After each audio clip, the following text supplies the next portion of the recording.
this Sunday, apparently there's a big football game. The L.A. Rams will take on the New England Patriots in Super Bowl, as you can see right there, 53. This will be, yes, the Patriots' 11th Super Bowl. They're used to this. So what does team owner Bob Kraft think about their chances? He's definitely doing something right, isn't he? Brian Kilmeade is back with that special guest. Good morning, Brian and Mr. Kraft. And Mr. Kraft's got his Dunkin' Donuts coffee to start the day.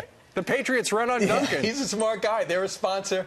No, but I like it. It gets me going. I'll put it if it's uncomfortable. No, hey, it's good for his sponsorship. I think they just renewed. Bob Kraft. He was a fan for 23 years, season ticket holder, and now he has bought this team for $175 million. It's worth a lot more. They weren't winning much. They win all the time now. 5 Super Bowl victories, 9 conference titles, 18 division titles, and best of all, you're a fan first, right, Bob? Oh, and I pinch myself all the time that I have the privilege of owning my hometown team. And I love having the responsibility of managing it. And when you do a great job, if you do a good job, you do a great job for your community. Yeah, absolutely. And one thing that the NFL commissioner brought up at his conference on Thursday is that one thing about Bob Kraft is that, people just think about what he does for the Patriots. You don't understand what he does for the league. So when you're not pulling for the Patriots, you're in all these committees trying to make the game better, trying to make other franchises better. Well, it started 25 years ago when I bought the team, and I paid 50% more than I thought I would, and I had a lot of debt, and I wanted to make sure things went well, and so I try to weigh in. And we're not sellers, so when you're not sellers, you think long-term, and you want to make sure the organizations you're involved with, just like Fox, right, is thinking strategically and not short-term profits. Absolutely. Before we talked, he goes, yeah, I buy stuff. I don't really sell stuff. And I wouldn't sell the Patriots now. So here you are, third straight Super Bowl.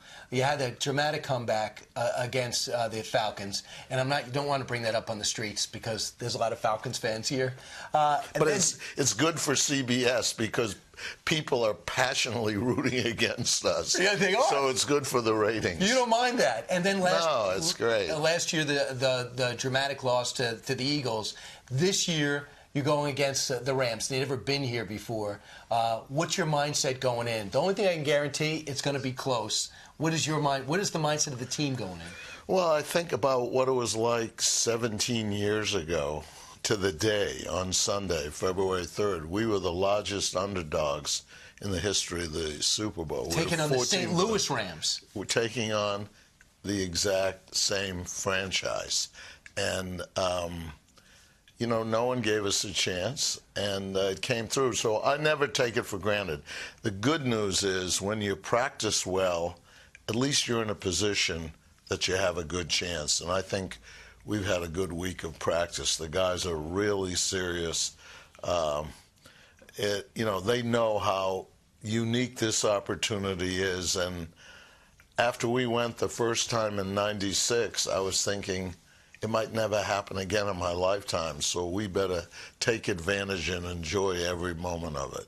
So after the game, Tom Brady felt as though he had something to prove. I don't know. He does this to himself all the time. After which game? After your conference championship victory. He looked at Hogan, and Hogan looked at him and said, "You're too old," and he said, "You're too slow." There's something about your team where even though you keep winning, you keep on thinking it's the Patriots against the world. You still have that underdog mentality. Yeah, and part of it, a lot of it was before the season started. We had a lot of your friends in the media making commentary on the end was here. Because there was rumors that Brady was going to retire. How close was that? How real was that? Well, the good news is we're going to the Super Bowl. And so it was real? No. I don't think there's anything other than his family that turns Tom Brady on, like playing football. And I know that he wants to do it as long as he can. Right. How close were you? What role did you play in the trading of Garofalo, this young upstart, heir apparent, over to San Francisco? And how much did that mean to Tom Brady that you did it, that they was traded? Let me just say this. I have probably one of the best football minds handling personnel in the 99-year history of the league. So we consult on a lot of things, but my coach has the final say. Okay. In this league, had a great year. Your ratings are up 5%. The interest in the playoffs, 51 million, I think, watched your game, the conference game. You care about the league, as you just mentioned. How much does the no longer the kneeling situation have to do with the league surge, do you think? Well, I think there's a whole number of factors. I think a lot of people, and we've seen it with the government shutdown, people living paycheck to paycheck don't have a lot of savings. And they're looking to connect to something that allows them to escape from their daily travails. And, you know, I think the NFL being a sport once a week, if you have people that your community can identify with, and you know what we do out in the community, how we connect with our fans, I'm pretty proud of our guys, and I think we've tried to bring pride to our community over the last 25 years. When you think about it, we came down here last Sunday. We had 35,000 people come to our stadium, which was more than our average attendance when I used to sit in the stands. Right. And they came for a 20-minute block, and they started lining up at 2:30 in the morning. You know how cold it is up north. So because fundamentally, you're a fan. Right after you won, the President of the United States tweeted out, "Congratulations, Patriots, and Bill Belichick and Tom Brady." Clearly, he's pulling for you guys. What does that feel like? Well, we can use every fan who wants to support us, from wherever they are in their standard of life. I'll tell you, this year and last year we started the largest homeless shelter in Boston. We've done a video for them, and we sponsor a big brunch for them so they all can come in, and it's very well attended. So we love all fans. Right. Have you had a chance to speak to the president? Because I know you guys are social friends. Never did business together, but you're social friends. Have you spoken to him before? Did he give you any advice?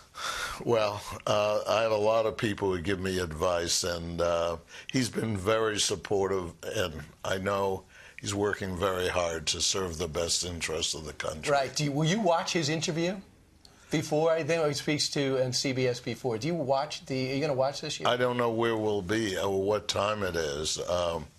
Is it on Fox News? CBS? No, not on Fox. Oh, I think CBS is going to cover it. Then. Yeah, the other thing you brought up, too, is the guy who runs our company, Rupert Murdoch. You said from your level, on the success you've had, you really relate to him well. Well, he's one of the most outstanding human beings on the planet. You know, to think of a man who came from Australia, went to the UK, did what he did, had the impact on the election process there with the newspapers and the media and Sky, came to America, started Fox the same time we came into the NFL 25 years together. He changed the NFL the way the other networks had to cover us, and he really helped upgrade, and I think he and his family, you know, are amazing entrepreneurs on a global basis, and I love that he's still active and dynamic and trying to do great things. Could I say I fully back that endorsement, and you've never been more right? Listen, finally. Well, I know your objectives. So right. Now, when's your contract up? Oh, it's this next year. Thank you. Bob, you can do the best you can. You can do that. Lastly, real quick, your prediction on this game. Well, I know what you want, but what do you think? Well, I really hope and believe good things will happen, but no one knows. Right. Think of 17 years ago. 18 years ago. The upset right after 9/11 in New Orleans, the big win over the Rams, the greatest show on turf, went down to a young Tom Brady and a young owner in Bob Kraft. Mr. Kraft, thanks so much. I got to go back to the diner now.